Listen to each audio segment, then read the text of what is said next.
Assalamualaikum warahmatullahi wabarakatuh.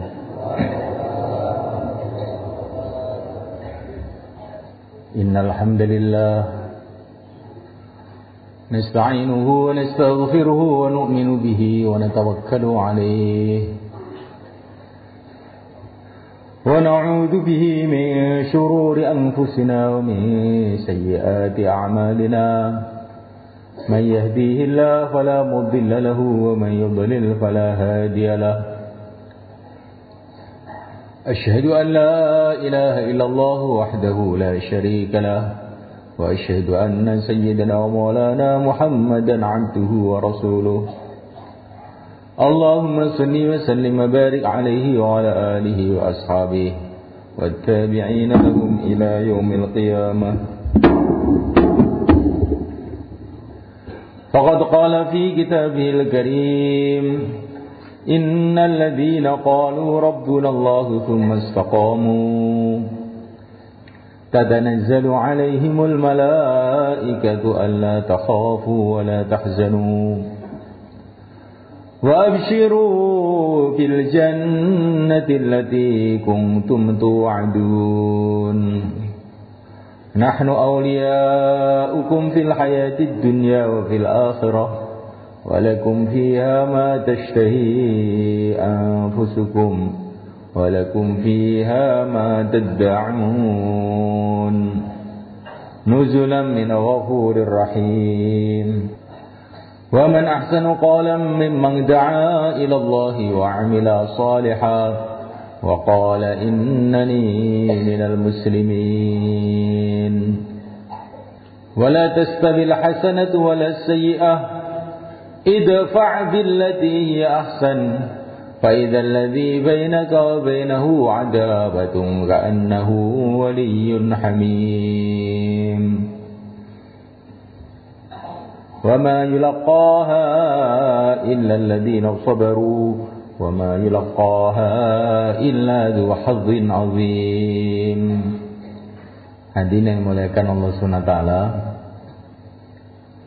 100 tahun yang lalu tidak ada seorang pun di antara kita yang ada di dunia ini.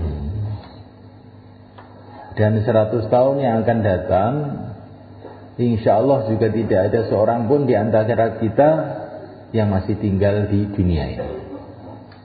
Maknanya kita di dunia ini waktunya sangat singkat. Maka perlu senantiasa kita berpikir, merenung, memahami untuk apa Allah Subhanahu wa taala mendatangkan kita ke dunia ini. Allah Subhanahu wa taala tidak membiarkan kita dalam kebingungan. Allah yang menciptakan dunia ini, Allah yang menciptakan kita, telah mengutus Sayyidul Anbiya yang mulia Nabi Agung Muhammad sallallahu alaihi wa ala alihi wasallam untuk memberitahu kepada kita untuk apa kita didatangkan ke dunia ini. Baginda Nabi telah menjelaskan bahwa kita didatangkan oleh Allah ke dunia ini untuk diuji dengan beberapa tugas. Kalau tugas ini kita kerjakan, maka Allah akan ridho kepada kita. Hidup kita di dunia akan dibarokai oleh Allah. Kemudian setelah mati, kita akan dikirim ke surga Allah Subhanahu wa taala, menjadi raja-raja di surga Allah. Istana-istana dari intan, dari emas, dari berlian telah disiapkan di sana. Sungai-sungai dari susu, dari madu telah dialirkan di sana. Bidadari-bidadari telah berhias diri untuk menyambut kita. Para malaikat pun sibuk menyiapkan persiapan-persiapan besar untuk kedatangan kita di surga. Kita akan selamat selama-lamanya, bahagia selama-lamanya, mulia selama-lamanya, bebas dari segala masalah. Apa yang kita inginkan Allah akan kasih berlipat-lipat. Walakum fiha ma tashtahi anfusukum walakum fiha ma tad'un. Apa yang kamu suka Allah kasih, apa yang kamu minta Allah akan beri. Wa ridwanun minallahi akbar. Ridha Allah lebih besar dari segala-galanya. Ini kalau kita menjalankan tugas. Kalau kita tidak menjalankan tugas yang Allah berikan kepada kita, maka Allah akan jadikan kehidupan kita di dunia ini sengsara. Ma'isyatan dongka, kehidupan yang sempit, yang sumpek. Walaupun rumahnya besar, sawahnya luas, duitnya banyak, tapi Allah akan jadikan kehidupan kita ini dongka, sumpek. Nah, kalau kita tidak menjalankan tugas. Tambah hari, tambah sumpek, tambah sumpek, tambah sempit, sampai mati, lebih sempit lagi. Kuburan kita akan jadi tempat yang begitu menakutkan. Kemudian tidak ada tempat bagi orang-orang yang tidak menjalankan tugas ini, kecuali tempat-tempat yang penuh dengan kesengsaraan, kesusahan, selama-lamanya. Kalau dia tidak menjalankan tugas 100%, maka dia akan celaka 100% selama-lamanya. Kalau dia masih mati dalam iman, maka dia akan dihukum menurut kesalahannya. Kalau tidak diampuni oleh Allah, atau mendapatkan syafaat dari Rasulullah SAW. Semoga Allah ampuni kita semua. Hadirin dimulakan Allah Ta'ala, tugas itu apa? Yang pertama kali, kita sebagai hamba Allah, sebagai makhluk Allah, tugas kita yang pertama adalah beribadah kepada Allah, menghambakan diri kepada Allah. Wa ma khalaqatul jinna wal insa illa liya'budun. Tidaklah aku ciptakan jin dan manusia kecuali supaya mereka ini beribadah. Ini tugas kita yang pertama. Dan tidak mungkin orang itu ibadah kalau belum kenal kepada Allah. Maka tugas yang pertama adalah kenal kepada Allah. Itulah iman. Maka para ulama mengatakan, awal wajibin alal insani ma'rifatul ilahi bistiqani. Kewajiban manusia yang pertama adalah mengenal Allah dengan mantap, dengan yakin. Kalau orang itu sudah mantap, yakin bahwa yang berkuasa hanya Allah, yang menentukan hanya Allah, maka pasti dia siang dan malam akan beribadah kepada Allah, tunduk kepada Allah. Inilah tugas kita yang pertama setelah mengenal Allah, beribadah. Dan ibadah yang paling tinggi adalah sholat. Maka bagi orang yang berpikir sholat ini perkara yang penting sekali, para ulama mengatakan kalau kamu ingin tahu derajat kamu, pangkat kamu di sisi Allah, lihatlah pandangan kamu kepada sholat. Kalau kamu itu memandang, menganggap sholat itu perkara yang penting, berarti kamu ini orang penting di sisi Allah. Kalau kamu menganggap sholat ini perkara yang besar, kamu itu orang besar di sisi Allah. Kalau kamu itu menganggap sholat itu biasa aja, maka kamu itu orang biasa. Kalau kamu meremehkan sholat, man hanat alaihi sholah, fahuwa indallahi ahwan. Barang siapa yang meremehkan sholat, maka dia orang yang remeh di sisi Allah. Di orang iman ini sholat ini perkara yang penting banget ini. Datang waktu sholat, Nggak ada yang dipikir selain sholat. Gawat darurat, karena ini panggilan Allah. Hayya 'alas shalah, hayya 'alal falah. Marilah sholat, marilah menuju kemenangan, kesuksesan. Maknanya kesuksesan kamu itu dalam menghadap kepada Allah ini. Hai petani-petani yang ada di sawah, hayya 'alas shalah, hayya 'alal falah. Kesuksesan kamu kalau kamu menghadap kepada Allah, bukan kalau kamu menghadap kepada sawah. Menghadaplah sekarang kepada yang menciptakan sawah, jangan menghadap kepada sawah. Ini sholat waktunya. Hai pedagang-pedagang yang ada di pasar, kamu ingin sukses, sholat. Hai pejabat-pejabat yang ada di kantor-kantornya, di istana-istananya, hai raja-raja yang ada di istana-istana, kamu ingin sukses, hayya 'alas shalah, hayya 'alal falah. Jalannya kamu sholat. Walaupun kamu punya istana, punya dunia dengan segala isinya, tetapi kamu tidak mau menghadap kepada pencipta dunia ini, kamu celaka, gagal, hancur kamu. Ini kewajiban manusia yang pertama. Hai orang-orang miskin, kamu jangan sedih dengan kemiskinan kamu. Kamu ingin sukses? Ini dibuka pintu Allah. Datanglah kepada Allah dengan sholat. Hai orang-orang sakit, kamu tidak usah sedih dengan sakit kamu. Kamu ingin sukses, menghadaplah kepada Allah. Kalau Allah sayang kepada kamu, cinta kepada kamu, kamu masuk surga, tidak akan sakit selama-lamanya. Hai orang-orang kaya, kesuksesan kamu bukan di dalam kekayaan.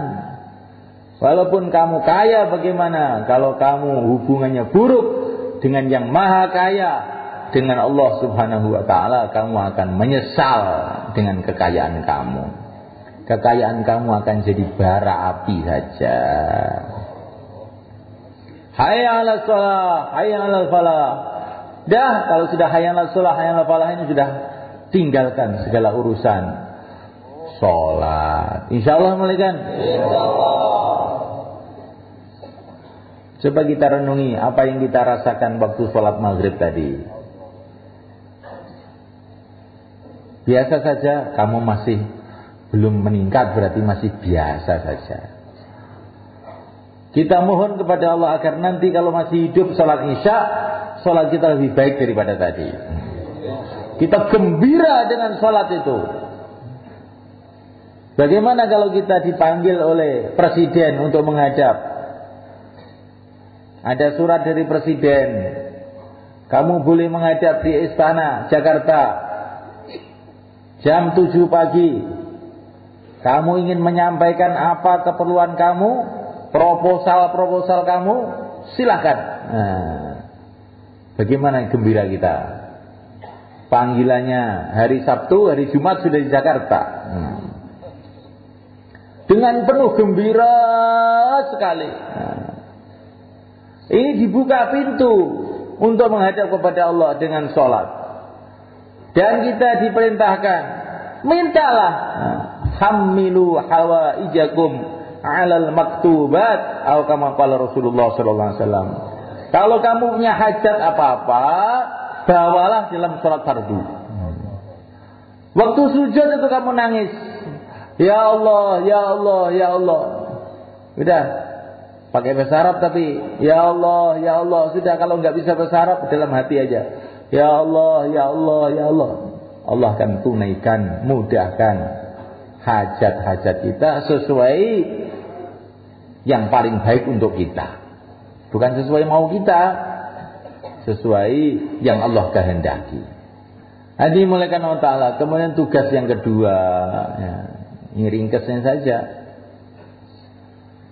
Kita ini ketiga apa kedua tadi? Ketiga aja ya. Pertama kali iman, kedua ibadah, terus ketiga ini. Kita ini disuruh oleh Allah untuk mengikuti kehidupan para nabi. Allah bercerita mengenai para nabi, kemudian Allah berfirman, ulaika alladzina hadahumullah fabihudahum muqtadih. Mereka ini para nabi itu orang-orang yang telah diberi hidayah oleh Allah, ikuti dia. Ciri khas kehidupan para nabi itu setelah imannya kuat, ibadahnya kuat, maka ciri khas yang ketiga, ini ada ciri khas yang ketiga kehidupan mereka itu. Siang malam ngajak orang untuk iman, untuk ibadah. Ini tugas yang ketiga. Seluruh para nabi dakwah. Inni da'utu qaumi lailan wa nahara. Nabi Nuh ini. Doanya Nabi Nuh. Wa qala Nuh, Rabbi inni da'utu qaumi lailan wa nahara. Ini ceritanya Nabi Nuh itu dakwah siang dan malam. Setelah dakwah siang dan malam terus doa. Rabbi, hai Tuhanku. Hai Tuhanku, aku telah mengajak kaumku siang dan malam. Jadi ini katanya para ulama, kalau kamu mau dakwah, kalau kamu mau doa, itu paling baik itu dimulai dengan cerita dakwah di depan Allah. Allah tuh suka kalau ada orang berjuang itu mulai kan. Maka Nabi Nuh itu mau doa itu cerita dakwah dulu di depan Allah. Ya Allah, aku sudah mengajak kaumku siang dan malam. Tambah saya ajak, tambah lari, tambah saya ajak, tambah lari. Nah, akhirnya doanya diterima oleh Allah SWT. Seluruh orang kafir habis. Sebab doanya Nabi Nuh. Tapi doa bagaimana? Doa setelah dakwah siang dan malam. Berapa hari? 4 bulan? Bukan, ratusan tahun. Jadi kalau kita ingin doanya kuat, dakwah dulu. Saya dakwah sampai peok. Terus ya Allah, aku telah buat usaha begini. Tolonglah aku ya Allah. Ini maghlubun fantasir. Maka pertolongan Allah akan datang. Begitu juga Nabiullah Zakaria. Nabiullah Zakaria itu sudah sepuh, sudah tua, nggak punya anak. Istrinya mandul lagi. Jadi aneh para nabi itu semua kan. Waktu muda nggak minta anak, setelah tua malah minta anak. Kan aneh semua kan. Memang para nabi itu nggak peduli dengan keadaan. Karena keadaan itu semua yang bikin Allah. Kalau Allah bikin mudah saja. Yang sulit jadi mudah, yang mudah jadi sulit. Kalau Allah menghendaki, ya, tidak ada perkara yang bisa menghalang-halangi apa kehendak Allah. Nabi Zakaria ini sudah tua, sepuh, rambutnya sudah putih semua, istrinya mandul lagi. Jadi beliau minta anak kepada Allah. Tapi minta anaknya itu alasannya itu dakwah semula kan. Bukan hanya minta anak itu saja, tidak. Beliau mengatakan, inni khiftul mawaliya min warai wa kanat imraati aqira fahabli min ladunka waliya yarithuni wa yarithu min ali yaqub waj'alhu rabbi radiya. Ya Allah, aku khawatir umat ini bagaimana keadaannya setelah matiku. Kalau nanti saya mati, yang ngurus umat ini siapa ya Allah? Sedangkan istri saya ini mandul. Maka berikanlah kepada aku anak yang akan mewarisi perjuanganku ini dan mewarisi perjuangan keluarga Nabi Yakub. Waj'alhu rabbi radiya, dan jadikanlah ya Allah anak yang akan kau berikan itu anak yang diridhoi. Anaknya aja belum lahir sudah didoain, ya Allah jadikan anakku nanti anak yang diridhoi. Jadi Nabi Zakaria itu minta anak karena khawatir keadaan umat. Nanti kalau saya mati yang ngurus umat itu siapa? Ya Allah, saya khawatir, maka berikanlah kepadaku anak yang mewarisi perjuanganku dan perjuangan keluarga Yakub alaihi wassalatu wassalam. Dan jadikanlah anak itu anak yang diridhoi. Akhirnya Allah berikan anak, yaitu Nabi Yahya. Masih kecil itu sudah jadi nabi. Itu nabi kecil itu ya, Nabi Yahya itu. Wa atainahul hukma sabiyya, masih kecil sudah jadi nabi. Karena apa? Mengayahnya nabi ya. Mengayahnya nabi ya. Masih kecil sudah jadi nabi. Allah kehendaki memang ajib ini. Biasanya nabi-nabi yang dulu setelah umur 40 tahun diangkat jadi nabi. Nabi Yahya masih kecil sudah jadi nabi. Karena apa ini? Pelajaran buat kita. Anak kita pun masih kecil pun bagaimana kita pikirkan mikir dakwah juga walaupun kecil.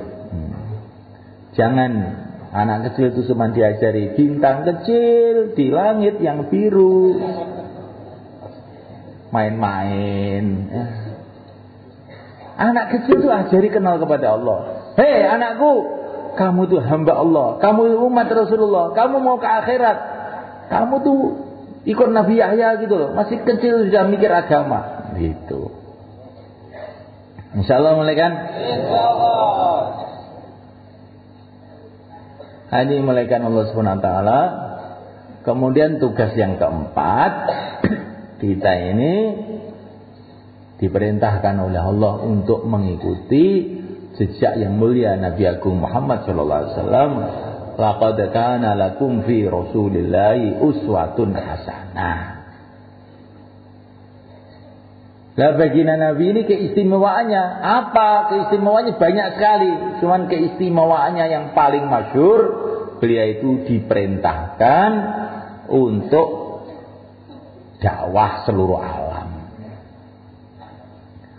Wa ma arsalnaka illa rahmatan lil alamin, menghidupkan agama seluruh alam. Rahmatan lil alamin itu maksudnya menghidupkan agama seluruh alam. Menghidupkan agama seluruh alam. Karena namanya orang yang sayang kepada umat itu kalau orang itu ngajak umat ini untuk amal agama. Selagi kita ini belum mengajak umat untuk amal agama, namanya belum sayang, belum rahmah. Kalau kita membiarkan umat berbondong-bondong menuju jahanam, kita ini belum rahmat. Nah, kita ini masih kejam, keras. Kalau sudah mengajak umat kepada agama, akhirnya menuju surga, itulah namanya sayang. Dan baginda Nabi diutus untuk menyayangi seluruh alam. Maka kita pun harus menyayangi umat seluruh alam. Insyaallah malaikat. Bagaimana caranya? Bagaimana caranya? Bentuk jamaah untuk menghidupkan usaha agama seluruh alam. Insyaallah malaikat. Terus yang kedua, jamaah mengeluarkan jamaah. Bentuk jamaah, kemudian jamaah mengeluarkan jamaah. Jamaah 3 hari, mengeluarkan jamaah 3 hari, keluarkan jamaah 40 hari, jamaah 4 bulan. Begitu juga jamaah 40 hari. Begitu juga jamaah 4 bulan. Jamaah mengeluarkan jamaah. Kalau tidak kita bentuk fikir jamaah mengeluarkan jamaah, lah kita ini namanya belum kerja seluruh alam namanya. Walaupun kita baru putar di Temboro sekitarnya, Indonesia sekitarnya, tetapi kalau kita ini punya prinsip jamaah keluarkan jamaah, jamaah keluarkan jamaah, berarti kita ini gerak seluruh alam. Digerak seluruh alam itu caranya mudah banget, tidak susah. Apa? Jamaah keluarkan jamaah. Maka yang mulia Nabi Agung Muhammad SAW ketika sakaratul maut mengeluarkan jamaah. Karena beliau ini Sudah dipanggil oleh Allah, sedangkan tugas beliau seluruh alam. Maka apa yang beliau buat dalam keadaan sakaratul maut, mengeluarkan jamaah. Jamaahnya Sayyidina Usama ibnu Zaid radhiyallahu ta'ala 3.000 orang mau dikirim ke negeri Rom. Nah, kita usahakan bagaimana kita nanti mati dalam keadaan mengeluarkan jamaah seperti yang mulia Nabi Agung Muhammad sallallahu alaihi wasallam. Insyaallah malaikat. Bukan mengeluarkan jamaah waktu hari Jumat, waktu istima, waktu zuhur, tidak. Waktu sakaratul maut keluarkan jamaah. Kapan sakaratul mautnya itu? Mungkin nanti malam, mungkin besok pagi. Jadi hari-hari keluarkan jamaah. Insyaallah malaikat. Karena hari itu, itulah mungkin hari sakaratul maut kita. Kita tidak tahu. Usahakan hari kematian kita ini hari pengeluaran jamaah. Insyaallah malaikat. Kemudian malaikat Allah Ta'ala, tadi berapa tadi? Nah, ini yang kelima sekarang ya. Kita ini diperintah oleh Allah SWT untuk mengikuti kehidupan sahabat.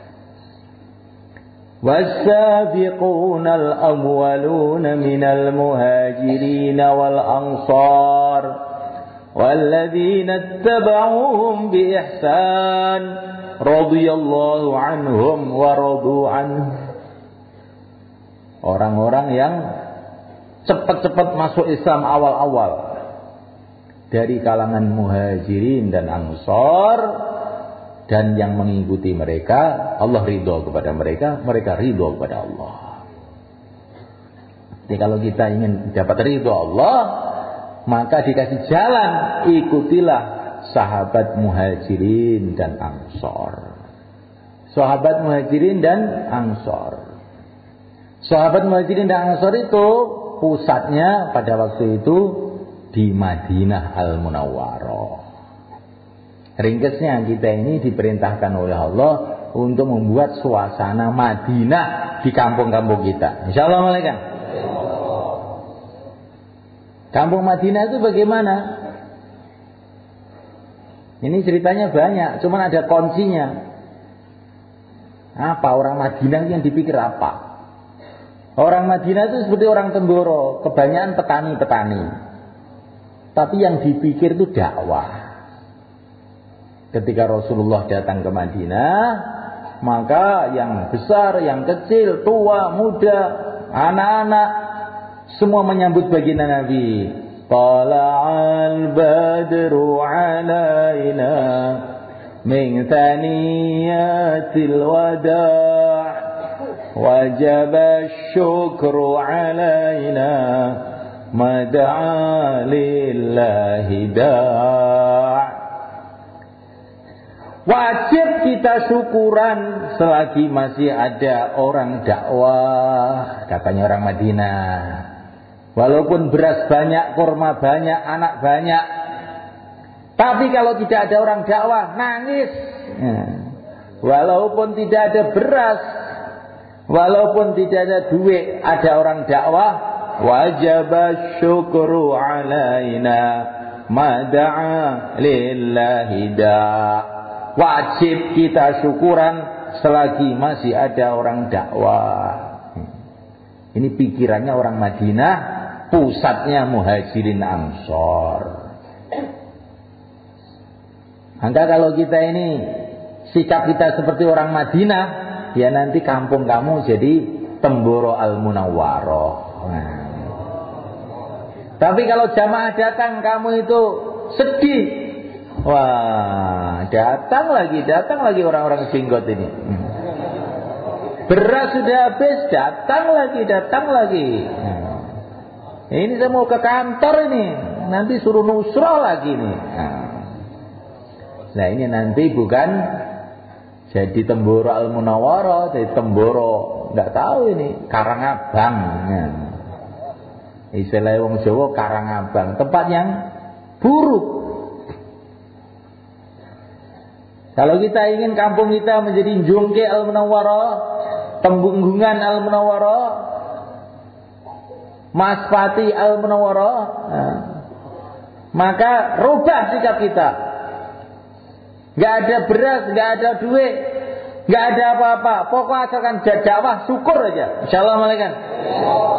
Karena kalau ada dakwah, agama akan hidup. Kalau agama hidup, duit pun berkah, anak berkah, sawah berkah, dagang berkah, semua berkah. Tapi kalau tidak ada dakwah, agama mati lama-lama. Sehari, 2 hari, lama-lama mati. Kalau agama mati, nanti sawahnya nggak berkah, anaknya nggak berkah, istrinya nggak berkah, pasarnya nggak berkah, hidupnya berantem, gerangsang, mati ini sengsara.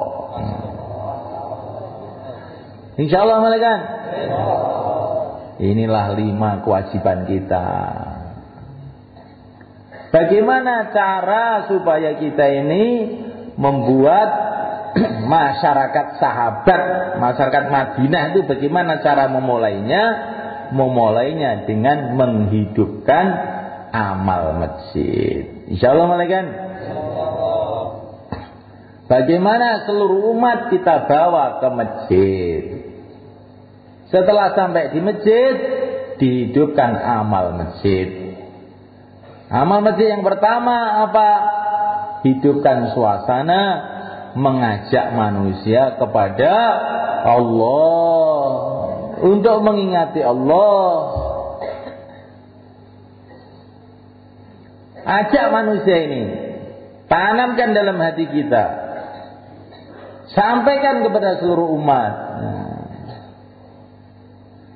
bahwa tidak ada perkara yang lebih penting melebihi memperbaiki hubungan kita kepada Allah.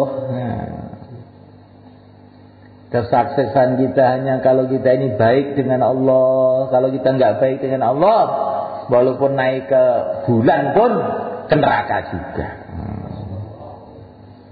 Naik ke bulan, terus turun ke kuburan, masuk neraka. Walaupun presiden, diangkat presiden, diangkat DPR, yaitu diangkat ke kuburan terus masuk neraka. Kalau tidak baik hubungannya kepada Allah.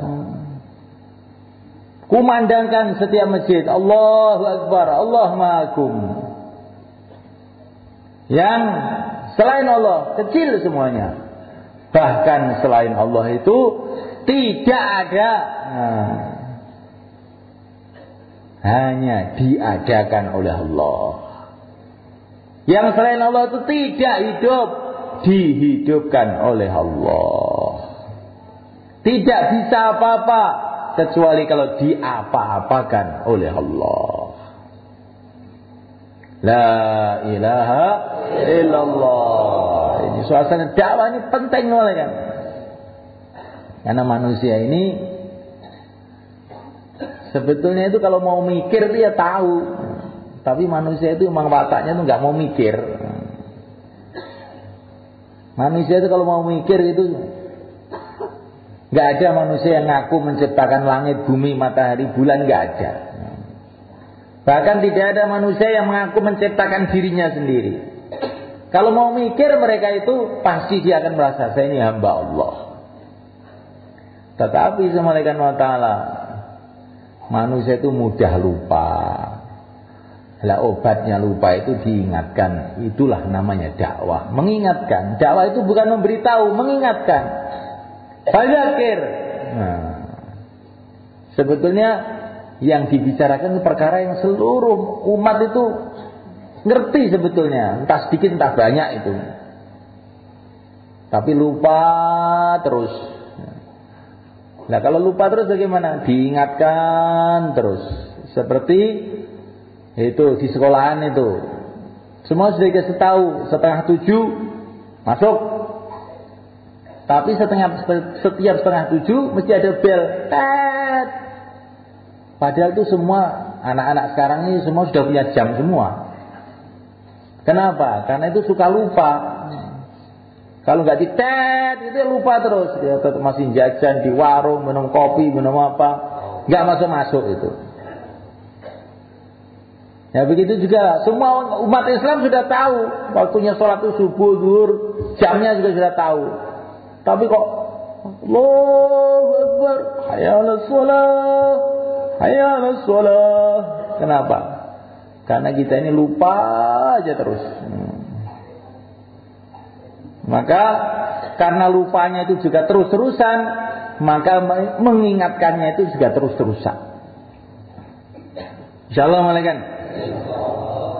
Dan mengingatkan orang itu barokahnya kembali kepada diri kita sendiri. Wa man jahada fa innama yujahidu li nafsihi. Kalau orang itu berjuang, barokahnya itu balik pada dirinya sendiri. Orang mau, orang tidak mau itu nomor 2. Yang penting kita mau. Insyaallah malaikat. Kita dakwah orang mau, kita dapat pahala. Kita dakwah orang tidak mau juga tetap saja dapat pahala. Jadi kata para ulama, ini kesimpulan dari Quran, dari hadis ini. Kalau orang itu dakwah, untung terus. Orang mau, orang tidak mau, maka dia dapat pahala. Kalau orang mau, pahalanya banyak. Orang-orang yang beramal setelah dia, sebab dia dapat pahalanya. Kalau orang tidak mau, malaikat, dia tetap dapat pahala. Yastabdil qauman ghairakum fa in tatawallaw yastabdil qauman ghairakum. Kalau kamu dakwah terus, orang-orang tidak mau, nanti Allah datangkan orang lain yang mau. Baginda Nabi dakwah di Mekah, orang Mekah nggak mau, sedikit aja yang mau. Allah datangkan orang Madinah berbondong-bondong. Nabi pergi ke Taif, orang Taif nggak mau. Nabi diusir. Setelah pulang dari Taif di Wadin Nakhil, kampung namanya Wadin Nakhil, tiba-tiba jin-jin pada datang masuk Islam. Kalau manusia nggak mau, makhluk Allah itu masih banyak. Allah datangkan jin-jin masuk Islam. Ini pelajaran kata para ulama. Orang itu dakwah itu orang mau tidak mau itu nomor 2. Yang penting kamu itu mau. Dapat pahala terus. Kalau orang mau kamu dapat pahala berlipat-lipat. Kalau orang tidak mau, Allah akan datangkan orang yang mau. Kemudian malaikat, kalau kita terus dakwah, maka Allah akan hancurkan kebatilan-kebatilan di dunia ini. Kalau mereka nggak mau nerima. Ketika Nabi Musa dakwah di Mesir, maka kebatilan yang dibawa Fir'aun, kebatilan yang dibawa Haman, Qarun, hancur semuanya. Kapan hancurnya Namrud? Bukan setelah dibom nuklir, bukan setelah dibawakan pedang. Setelah Nabi Ibrahim dakwah, Namrud hancur semuanya. Jadi dakwah itu khasiatnya itu mendatangkan hidayah untuk orang yang Allah kehendaki dan akan membawa kehancuran bagi orang-orang ahli batil. Jadi untuk menghancurkan orang ahli batil bukan dengan bom, dengan dakwah malaikat. Nabi Musa tidak punya bom. Dakwah aja, tahu-tahu Fir'aun belek sendiri. Dakwah terus. Ini yang khasiatnya dakwah. Insyaallah malaikat.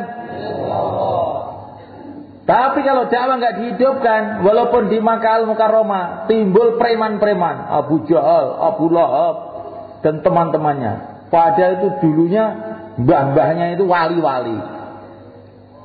Tapi karena dakwah nggak dihidupkan, akhirnya cucunya jadi preman, memusuhi agama, merusak agama. Maka malaikat Allah Ta'ala, kalau kita ingin anak cucu kita ini selamat, kita mau jumpa anak cucu kita di pintu surga, kita buat dakwah. Insyaallah malaikat. Anakku, saya mau keluar 4 bulan. Kenapa Pak? Kau keluar 4 bulan? Supaya usaha dakwah hidup anakku. Nanti kalau usaha dakwah hidup, insyaallah kita akan berjumpa lagi di surga. Cucu-cucu saya, buyut-buyut saya, nanti akan jumpa di sana.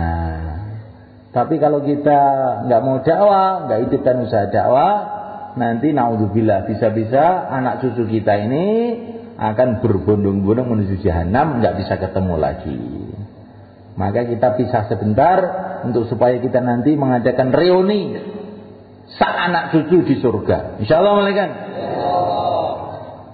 Sekarang kan ada reuni gitu. Kalau nanti hari raya reuni keluarga Kaji Idris, reuni keluarga Kaji Abbas. Nah, kan begitu dia orang Temboro itu. Kamu pikir reuni di surga belum? Nah, kalau ingin reuni di surga, hidupkan dakwah. Kalau nggak hidupkan dakwah, anak cucu kamu nggak sholat, nggak ada yang datangi. Siapa yang mau mikir orang? Wong mbahnya aja juga nggak mikir. Paknya juga nggak mikir, bapaknya, ibunya nggak mikir. Tapi nanti kalau dakwah ini hidup, nah, anak kamu yang sudah ada di pojokan dunia sana nggak ke masjid, didatangi, assalamualaikum, waalaikumsalam, diajak ke masjid, akhirnya anak kamu selamat, jumpa di surga. Insyaallah malaikat. Malaikat Allah Subhanahu Wa Taala. Inilah tugas kita di dunia ini, malaikat. Untuk kita ini sibuk dalam agama dan sibuk dalam menghidupkan agama. Tugas kita ya ini. Ini bukan tugasnya Pak Kiai saja, bukan tugasnya Pak Ustadz saja, bukan tugasnya orang India, orang Jakarta, bukan. Tugas seluruh umatnya yang mulia Nabi Agung Muhammad SAW. Berarti termasuk tugas kita. Insyaallah malaikat. Maka untuk itu tidak usah diperpanjang pembicaraan. Sekarang ingin pembicaraan ini menjadi kenyataan. Insyaallah malaikat. Nah, kita ingin melihat kampung-kampung hidup agama, masjid-masjid makmur, masya Allah. Di mana-mana orang soleh. Sekarang itu kita mencari pemuda-pemuda soleh susah. Nah, pemuda teler yang ada sekarang. Nah, iya malaikat. Karena apa? Pabriknya pemuda soleh sudah ditutup. Apa pabriknya? Itulah usaha dakwah. Masih ada tapi dikit. Nah, tidak cukup untuk memproduksi yang banyak. Maka kita hidupkan suasana ini malaikat. Insyaallah. Yang mau keluar 4 bulan 40 hari silakan berdiri depan. Taqabbalallah. Monggo Pak. Sing badhe medal sekan wulan sekan dosa dinten, monggo jumeneng ngidul mriki. Monggo taqabbalallah. Monggo sing badhe medal sekan wulan sekan dosa dinten, tambah masa, sisa masa. Monggo. Sedaya jumeneng maju mriki Pak. Monggo. Niki tugas sampean aja ndelok wong. Sing kewajiban yo kowe kuwi. Ya. Delok masamu iki kok sing wajib wong liya ngono piye? Ya kowe kuwi sing wajib. Nang ngadeg bolak-balik dibayani ya ora bolong-bolong kupinge. Monggo. Niku ki kupinge diuyohi setan. Monggo. Wong nek turu orang yo cara sunah kupinge diuyohi setan. Nek diomongi malah ndarani si diomongi wong liya, padahal kowe kuwi sing diomongi. Ndarani wong liya, siarep mati wong liya apa kowe to jane. Ketok kowe to dhisik ijen. Monggo. Simena monggo. Monggo.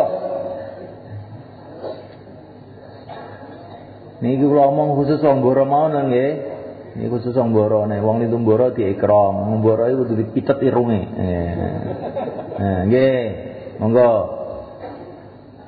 Mergo wong Mboro niki sedaya ajeng tekan akhirat sedaya, Pak. Nek wong lintu Mboro kan mboten to, Pak. Nggih. Lho kok nggih. Piye iki? Iki piye? Akhirat kan wong Mboro no piye? Monggo, jumeneng sinten malih. Saniki sing tasil niat, sing badhe niat negeri jauh kali PB, monggo jumeneng mriki lor mimbar niki. Negeri jauh kali PB, jumeneng ndang cepet ae. Nguwane niat, monggo. Sing wis daftar malih, monggo. Monggo. Nah, ngono lho sing rada giat wong nggih, aja telak-telo. Nggih, monggo. Niki kathah tamu tiyang Malaysia, Pak. Kula cara Jawa mawon kan mboten ngerti nek kula niki muring-muring kan nggih ngerti to. Cara Jawa mawon ta niki, taskile cara Jawa. Bayan Indonesia, taskil Jawa. Pinjo ngerti wong-wong luar negeri. Wong Mboro kok angel-angel men lebih baik. Mboten gampil wong Mboro niku. Monggo, jumeneng. Lho niki kiai-kiai ing Malaysia kudu dugi mriki.